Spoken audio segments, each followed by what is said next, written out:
ಬೆಂಗಳೂರಿನಲ್ಲಿ ಹೊಸ ಯೋಜನೆಗಳು ಜಾರಿಯಾಗುತ್ತಿದೆ. ಇದೇ ಸಂದರ್ಭದಲ್ಲಿ ಬೆಂಗಳೂರಿನ ಕೆಲವೊಂದು ಪ್ರಮುಖ ಯೋಜನೆಗಳನ್ನು ಕೈಬಿಟ್ಟು ಬಿಡುವುದು ಸಹ ಇದೆ. ಬೆಂಗಳೂರಿನ 2ನೇ ಅಂತಾರಾಷ್ಟ್ರೀಯ ವಿಮಾನ ನಿಲ್ದಾಣದ ಚರ್ಚೆಯ ನಡುವೆ ಪ್ರಮುಖ ಯೋಜನೆಯೊಂದನ್ನು ಕೈಬಿಡಲಾಗಿದೆ. ಇದರಿಂದ ಬೆಂಗಳೂರಿನ ಹೊರವಲಯದಲ್ಲಿ ಭೂಮಿ ಬೆಲೆ ಇಳಿಕೆಯಾಗುವ ಸಾಧ್ಯತೆಯೂ ಕೂಡ ಇದೆ.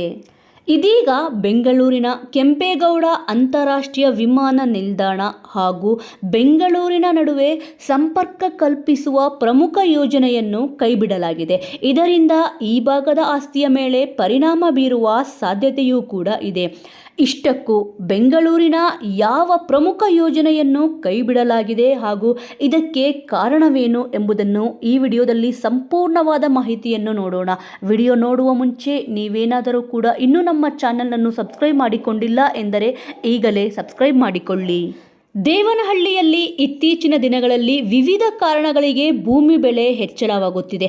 ಆದರೆ ಇದೀಗ ಮಹತ್ವದ ಯೋಜನೆಯೊಂದನ್ನು ಕೈಬಿಡಲಾಗಿದೆ. ಕೆಂಪೇಗೌಡ ಅಂತಾರಾಷ್ಟ್ರೀಯ ವಿಮಾನ ನಿಲ್ದಾಣ KIA ಮತ್ತು ಬೆಂಗಳೂರು ನಗರ ನಡುವೆ ಸಂಪರ್ಕ ಕಲ್ಪಿಸುವ ಕಿರು ರೈಲು ಯೋಜನೆಯ ಪ್ರಸ್ತಾವನೆಯನ್ನು ಕೈಬಿಡಲಾಗಿದೆ. ಈ ಬಗ್ಗೆ ದಿ ಹಿಂದೂ ವರದಿ ನೀಡಿದೆ. ಇನ್ನು ಇತ್ತೀಚೆಗೆ ನಡೆದ ಮಹತ್ವದ ಸಭೆಯಲ್ಲಿ ವಿಮಾನ ನಿಲ್ದಾಣವು ಮೆಟ್ರೋ ಮತ್ತು ಉಪನಗರ ರೈಲು ಜಾಲಗಳಿಂದ ಸಮರ್ಪಕವಾಗಿ ಸೇವೆ ಸಲ್ಲಿಸುತ್ತದೆ.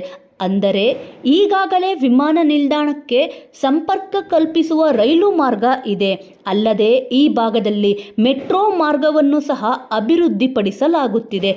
ಹೀಗಾಗಿ ಕಿರು ರೈಲು ಮಾರ್ಗ ಯೋಜನೆಯನ್ನು ಕೈಬಿಡಲು ನಿರ್ಧರಿಸಲಾಗಿದೆ. ಅಲ್ಲದೆ ಈಗಾಗಲೇ ರೈಲು ಹಾಗೂ ಮೆಟ್ರೋ ಮಾರ್ಗ ಇರುವುದರಿಂದ ಹೊಸ ಅಥವಾ ಹೆಚ್ಚುವರಿ ಕಿರು ರೈಲು ಮಾರ್ಗದ ಅವಶ್ಯಕತೆ ಇಲ್ಲ ಎಂದು ನಿರ್ಧರಿಸಲಾಗಿದೆ ಎಂದು ಹೇಳಲಾಗಿದೆ.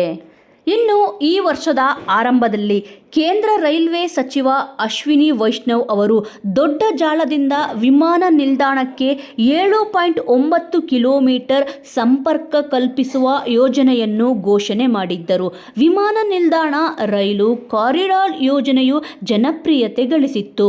ಫ್ಲೈಓವರ್ ಮತ್ತು ಬಹು ನಿಲ್ದಾಣಗಳನ್ನು ಒಳಗೊಂಡ ಈ ಯೋಜನೆಯಿಂದಾಗಿ ಬೆಂಗಳೂರಿನ ನಿರ್ದಿಷ್ಟ ಭಾಗದಲ್ಲಿ ಟ್ರಾಫಿಕ್ ಜಾಮ್ ಕಂಟ್ರೋಲ್ ಆಗಲಿದೆ ಎಂದು ನಿರೀಕ್ಷಿಸಲಾಗಿತ್ತು.